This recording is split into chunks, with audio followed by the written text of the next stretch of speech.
Hello, good morning, dear students. I am Kesh Kumar. I welcome you in our online classes. Dear students, in yesterday lecture, we had started lesson number 8 from ninth class.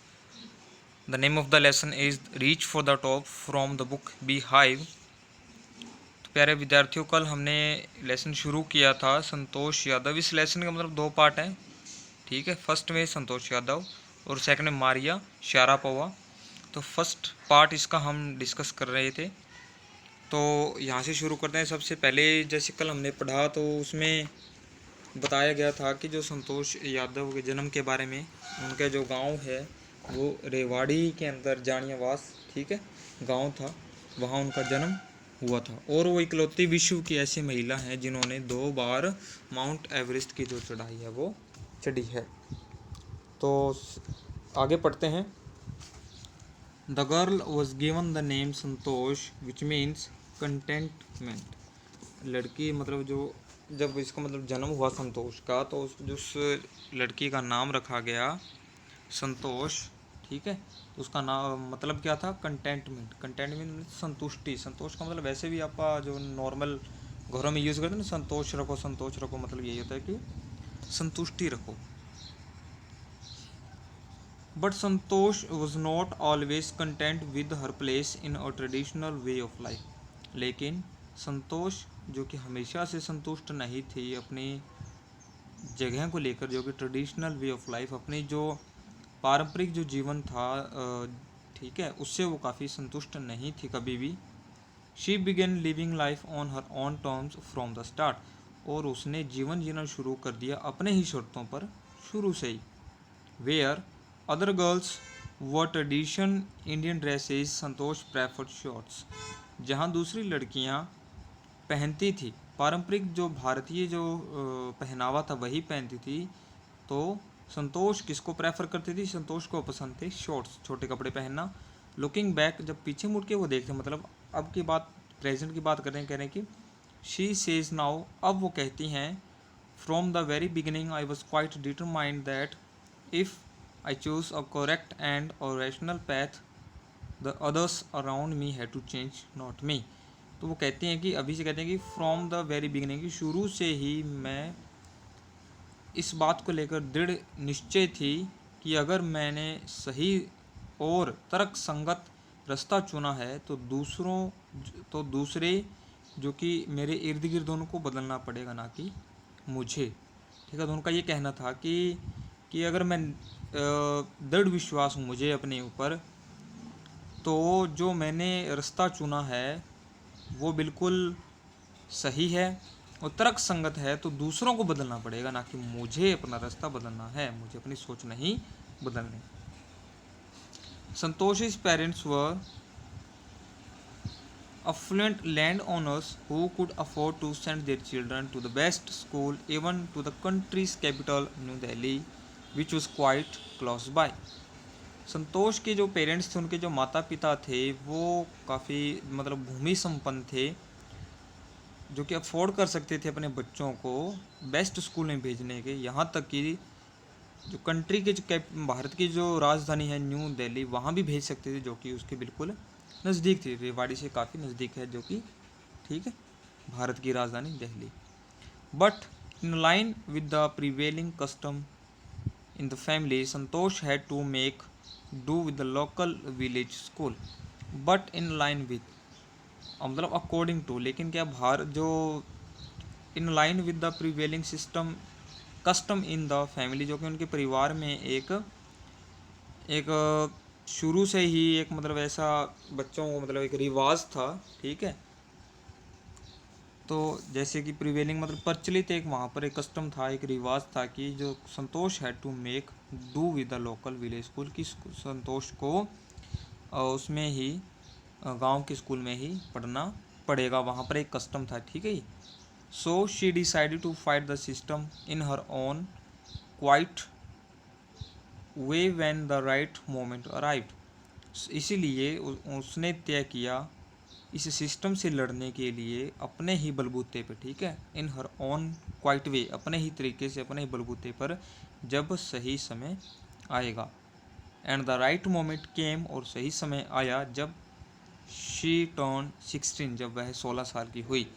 Eight 16 most of the girls in her village used to get married, और जब 16 साल की वो हुई तो ज़्यादातर जो लड़कियां गांव की थी उनकी मतलब शादी की जाती थी। Santosh was also under pressure from her parents to do the same, Santosh के ऊपर भी ये दबाव डाला गया था उनके पेरेंट्स के द्वारा कि उसको भी वो करना पड़ेगा, मतलब शादी वगैरह करनी पड़ेगी। A marriage age early age that was the last thing on her mind, शादी इतनी जल्दी जो कि उसके मन में जैसे एट द लास्ट थिंग मतलब द लीस्ट इम्पोर्टेंट, जो कि बिल्कुल कम महत्व वाली चीज़ थी, तो शादी को संतोष यादव ने कभी भी ज़्यादा तवज्जो नहीं दी, ज़्यादा महत्व नहीं दिया। She threaten her parents that she would never marry if she did not get a proper education, Santosh ने अपने पेरेंट्स को ये धमकी दे दी या उनको मतलब ये कह के डरा दिया था अपने पेरेंट्स को कि वह कभी शादी नहीं करेगी अगर उसको सही एजुकेशन, प्रॉपर एजुकेशन नहीं मिलती तो। She left home and got her self enrol in school इन दिल्ली, उसने घर छोड़ दिया और अपने आप का नाम लिखवा लिया दिल्ली में एक स्कूल में।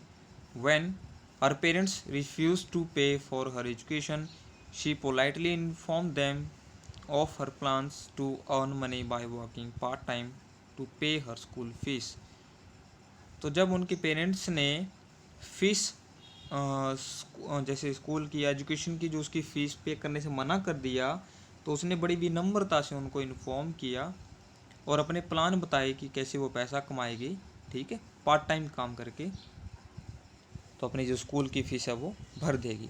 हर parents then agree to pay for her education, फिर उसके जो पेरेंट्स थे वो उसकी जो एजुकेशन शिक्षा के ऊपर पैसा खर्च करने के लिए तैयार हो गए थे।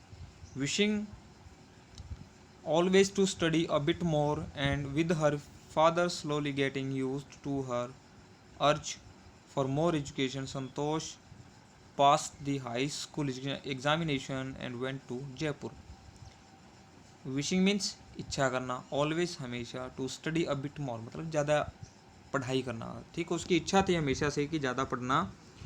एंड विद हर फादर, उसके फादर भी हमेशा slowly getting use to her urge, urge means बहुत जोर देना, तो बहुत ज़्यादा जोर देने के बाद उसके पेरेंट्स, उसके फादर भी मान गए थे कि कोई बात नहीं है, वो भी बहुत ज़्यादा पढ़ ली, कोई मतलब प्रॉब्लम वाली बात नहीं थी, वो शिक्षा अगर ज़्यादा ग्रहण करती है तो कोई दिक्कत नहीं है। तो संतोष ने हाई स्कूल पास कर लिए, संतोष ने जो हाई स्कूल एग्जामिनेशन जो वो पार कर लिए थे और वह जयपुर चली गई। शी ज्वाइन महारानी college and got a room in Kasturba hostel, उसने महारानी कॉलेज ज्वाइन किया और कस्तूरबा हॉस्टल में एक रूम भी ले लिया था। Santosh remembers Kasturba hostel faced the Aravali hills, Santosh Yadav को याद है कि कस्तूरबा हॉस्टल जो कि अरावली जो हिल्स हैं राजस्थान के अंदर जयपुर में, उसके बिल्कुल सामने था। I used to watch villagers from my room going up the hill and suddenly vanishing after a while, और मैं हमेशा उनको देखा करती थी कि इनको गांव वालों को मेरे कमरे से पहाड़ी के ऊपर चढ़ते हुए और अचानक ही वहाँ से अदृश्य होते हुए कुछ ही पलों बाद। One day I decide to check it out myself, एक दिन मैंने डिसाइड किया to check it out means find out the truth, कि मैंने इसके पीछे का जो मतलब सच है वह जानने की कोशिश की। I found nobody except a few mountaineers, मैंने पाया कि कोई नहीं है किसके अलावा, कुछ एक माउंटेनियर्स के अलावा। पर माउंटेनियर्स कौन होते हैं? जो पर्वतों पे चढ़ते हैं, पर्वतारोही बोलते हैं इनको, तो कह रहे हैं कुछ एक पर्वतारोहियों के अलावा वहाँ पर कोई नहीं था। आई आस्क्ड, मैंने पूछा, if I could join them, क्या मैं उनको मतलब ये क्या मैं उनमें शामिल हो सकती थी। टू माई प्लेजेंट सरप्राइज, और मेरे प्लेजेंट मीन्स होता सुखद, एक मतलब हैरानी हुई उसको, सरप्राइज हुआ। दे आंसवर्ड इन द अफर्मेटिव, उन्होंने जवाब दिया, अफर्मेटिव मीन्स स्वीकारात्मक के रूप में उन्होंने जवाब दिया। एंड मोटिवेटेड मी, और मुझे प्रेरणा दी, प्रेरित किया काफ़ी, टू टेक टू क्लाइंब, कि पहाड़ी चढ़ने के लिए उन्होंने मुझे काफ़ी प्रेरित किया। Then there was no looking back for this determined young girl, तब उस लड़की के लिए पीछे मुड़ के देखने वाली कुछ चीज़ नहीं थी। ठीक है, उस यंग और दृढ़ निश्चयी लड़की के लिए। She saved money and enrolled in a course at Uttarkashi's Nehru institute of mountaineering. उसने पैसे बचाए और अपना नाम लिखवा लिया किस कोर्स में? उत्तरकाशीज नेहरू इंस्टीट्यूट ऑफ माउंटेनियरिंग, ठीक है, जो कि उत्तराखंड के अंदर है, तो वहाँ उसने अपना नाम लिखवा लिया था। My college semester in Jaipur was end in April but it ended on the 19th of May.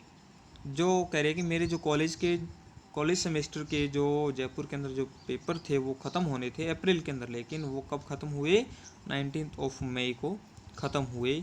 And I was suppose to be in Uttarkashi on the 21st, लेकिन मुझे 21 मई को उत्तरकाशी पहुंचना था। So I did not go home, तो मैं घर पे नहीं गई। इंस्टेड, उसके जगह पर कहाँ गई? I headed straight for the training, तो मैं हेडेड स्ट्रेट फॉर मतलब वेंट टूवर्ड, तो मैं सीधे ही ट्रेनिंग प्रशिक्षण केंद्र पर जा पहुँची। कहाँ? Uttarkashi. I had to write a letter of apology to my father without whose permission I had got myself enrolled at Uttarkashi. और मुझे एक पत्र लिखना था अपने फादर को, अपॉलजी मीन्स माफ़ी मांगते हुए, क्षमा याचना करते हुए, क्योंकि उनकी परमिशन के बिना मैं यहाँ पर आई और नाम लिखवा लिया था। तो प्यारे विद्यार्थियों, आज के लिए इतना ही, बाकी का हम कल शुरू करते हैं। Thank you, have a nice day.